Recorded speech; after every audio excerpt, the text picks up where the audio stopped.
আপনাদেরই সমর্থিত সরকার কিংবা আপনাদেরই উপদেষ্টা পরিষদ, কারণ আপনাদের কলিগরা কমরেডরা তো উপদেষ্টা পরিষদ আছে, তারা একটা মুজিববাদ জিন্দাবাদ মানে জিন্দা মুজিববাদ রাজনীতিকে আবার নতুন করে চালু করতে চাচ্ছে। তো সেই জায়গা থেকে একটু পরিষ্কার সবাই বলছে যে 11 মাসে বিচারের ক্ষেত্রে কতজন নেতাকে গ্রেপ্তার করা হয়েছে, কতজন আমলাকে গ্রেপ্তার করা হয়েছে। শুধুমাত্র কি রাজনৈতিক কর্মীরাই এই ফাঁসিবাদের সাথে জড়িত ছিল কিংবা আমাদের উপর নিপীড়ন চালিয়েছে? এখানে সাংবাদিকদের একটা অংশ ছিল না, ব্যবসায়ীদের একটা অংশ ছিল না? সেই ব্যবসায়ীদেরকে আপনাদের কমরেডরা এবং আপনারা প্রোটেক্ট করছেন না? করছেন। তো কাজে সেই এজন্য বলছি যে সেক্ষেত্রে বিচারটা আমরা যদি লেকচার আর বক্তৃতা টেলিভিশন টকশোতেই বিচার চাই আর সংস্কার চাই।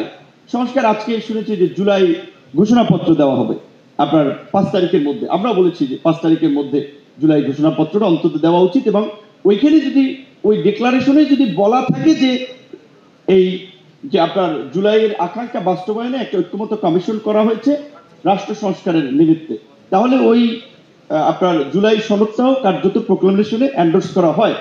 সেই জায়গা থেকে আমরা বলেছি যে সনদের ক্ষেত্রে 2-4 দিন সময় বেশি লাগলেও ঘোষণাপত্রটা আপনারা 5ই আগস্টের মধ্যে দেন।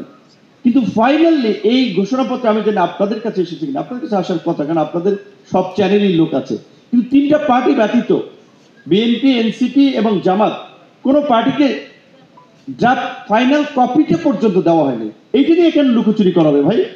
এটি কি লুকোচুরির বিষয়? এখানে তো সবার দেখে মতামত দেওয়ার বিষয় ছিল। তাহলে এই বৈষম্য বিরোধী আন্দোলন থেকে জন্ম নেওয়া একটা সরকার কিভাবে বৈষম্য করছে?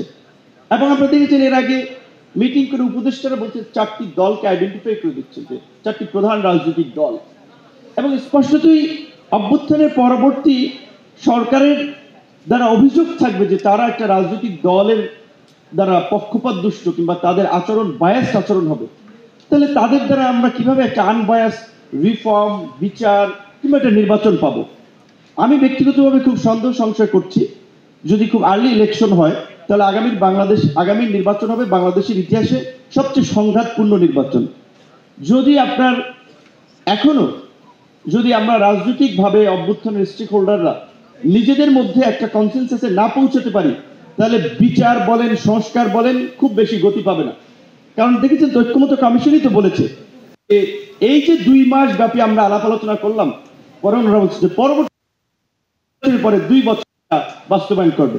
তো বাস্তবায়ন না করলে আপনি কি করবেন? আবার কি গণঅভ্যুত্থান চাইলেই ঘটাতে পারবেন? এগুলো গল্প করে হয় না। আপনি চাইলেই গণঅভ্যুত্থান বছর বছর ঘটাতে পারবেন না।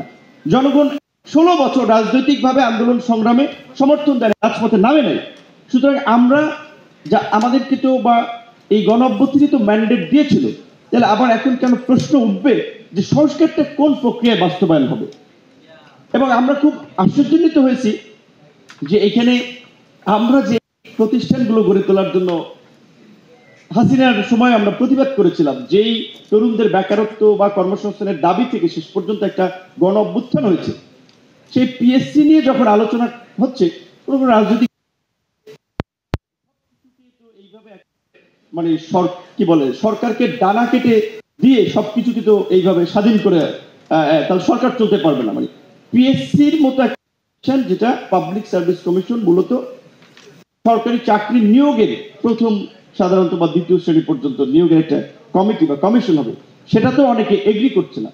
তবে নির্বাচন কমিশন, দুর্নীতি দমন কমিশনের মতো প্রতিষ্ঠানগুলো স্বাধীন স্বতন্ত্রভাবে তাদের অ্যাপয়েন্টমেন্ট প্রক্রিয়া থাকবে, এইখানে অনেকে এগ্রি হচ্ছে না।